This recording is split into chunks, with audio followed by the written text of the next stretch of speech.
Since our founding father, the late Tunku Abdul Rahman, who spearheaded the plight of nationalists, unity between the Malays, Chinese and Indians in the Alliance Party was fostered. Upon the signing of the London Agreement and achieving Merdeka on the 31st of August 1957, have the Rakyat's nationalistic fervour matured, or has the fire of patriotism been stoked into an uncontrollable blaze of hatred and violence by apt leadership bent on furthering a more sinister political agenda?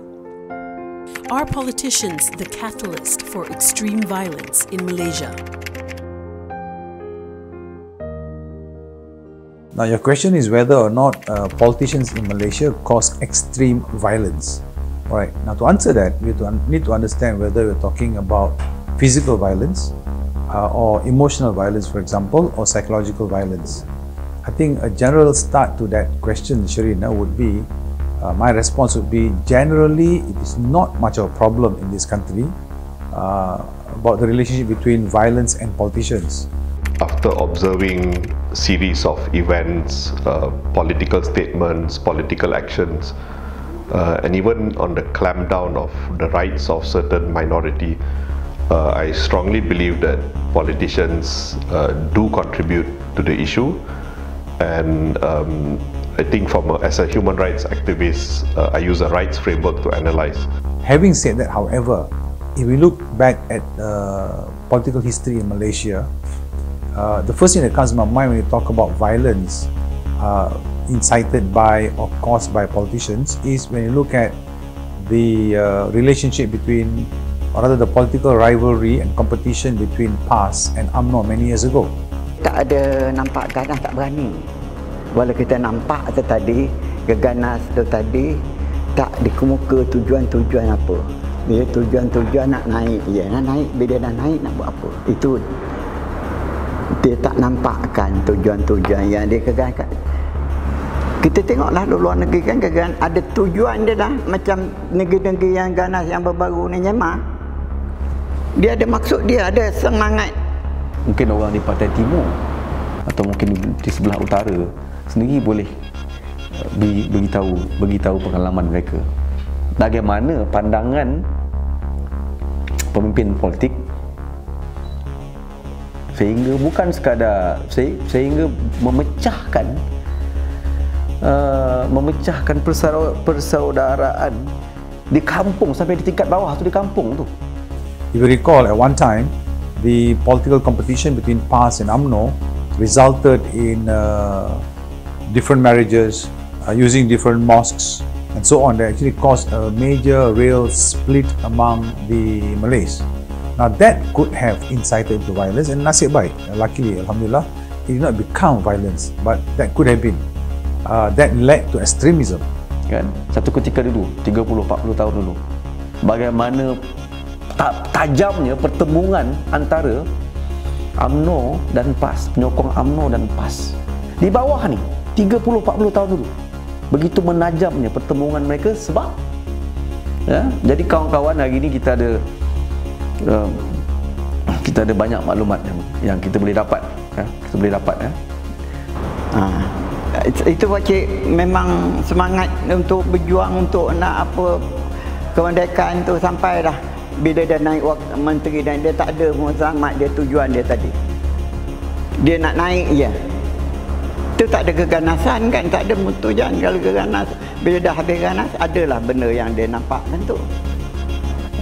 Kita boleh tengok balik banyak di dalam archive ucapan ataupun kenyataan-kenyataan yang keluar di dalam surat khabar atau sebagainya kan. So, historically, if you look at the nature of our politics, which is very much race-based and also religious-based, we can see that there are certain biases in the political spectrum, and this creates some kind of a very peculiar system that will encourage people to respond in a violent way. And there we saw that before you go towards violence, you need to make the people or the relevant sector extreme first. So in that sense, yes, there is a correlation where it is possible for politicians to incite to violence. even though that's not really happened in Malaysia to a large extent.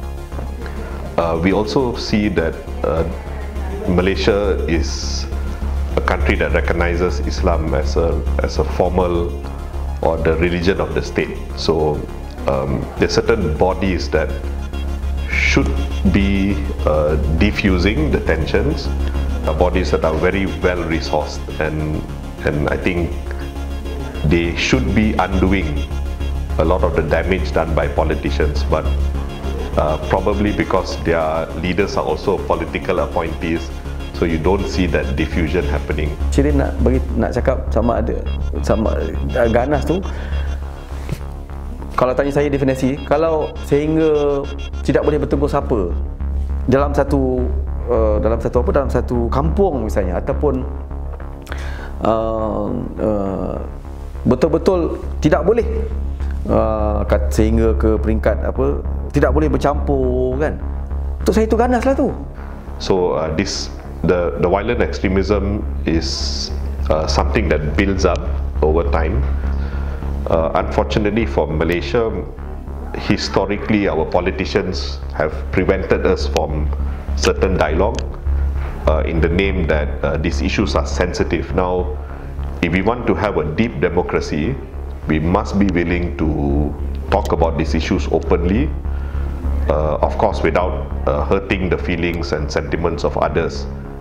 I think it's very important, Shireen, that we need to have a handle on what the politicians say and how they say certain things and what issues they touch on.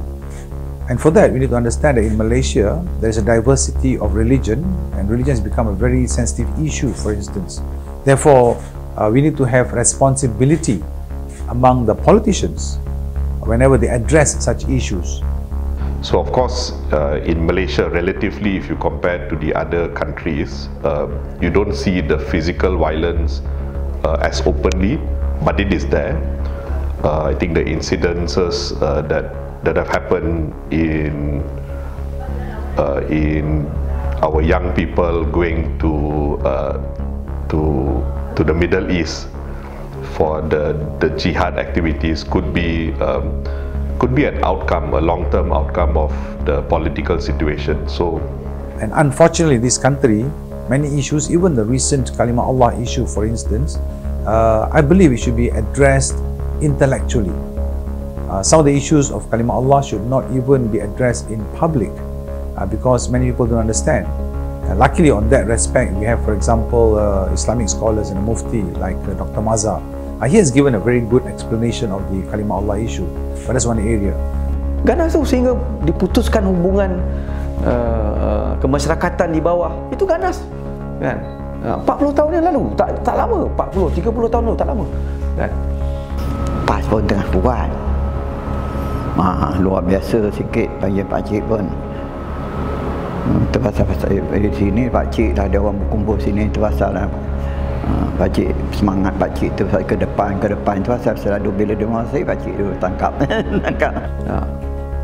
Jadi itu siapa sosok-sosok yang bermain pada ketika itu, dan orang itulah terlibatlah tunjuk perasaan yang apa tu. Siapa sosok-sosok utama yang mengeluarkan pandangan, yang mengeluarkan yang mengeluarkan pendapat ataupun fikiran mereka, sehingga pengikut mereka, sehingga penyokong mereka, sehingga kepada anggota kumpulan mereka menerimanya dan dilakukan dalam kehidupan seharian mereka kan. And in Malaysia, whether you like it or not, we still have political parties which are based on race. For example, UMNO you have, and so on and so forth. Bersatu is another example. These are race-based parties. So again, politicians must be careful about their narrative when they talk about racial issues, because that can very easily incite to violence.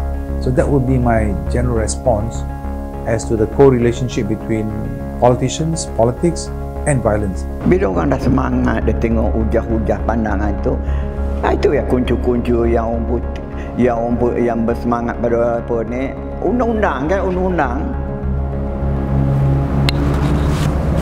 Dia ini boleh, ini tak boleh, ini boleh. Punca daripada situ lah. Tangkap Iran Arabia ni, dia berkuliah-kuliah agama semangat tu, kali nak tangkap. It's easy to use religion as a tool to build sentiments that can help you control people. And before I end this, we must always bear in mind that in other countries, for example, in the Middle East, where religion, especially Islam, has been politicized, there's great violence among the Muslims. I've seen certain religious minorities who have much less rights than myself as a Christian in Malaysia. So you can look at how the Ahmadis, the Shias are treated. Similarly also in Pakistan, for instance, because of the politicization of religion, especially the different sects in Islam, you have violence between the Sunni Muslims and the Shia Muslims, and also the so-called oppression of the Ahmadiyya, for instance.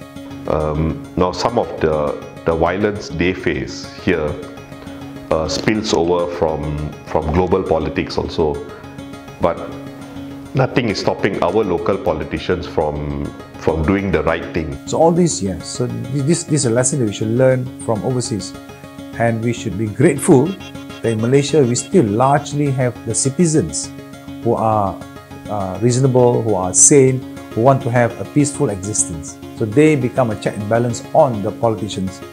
But I hope that the politicians themselves will be a catalyst towards removing any form of incitement towards violence in Malaysia.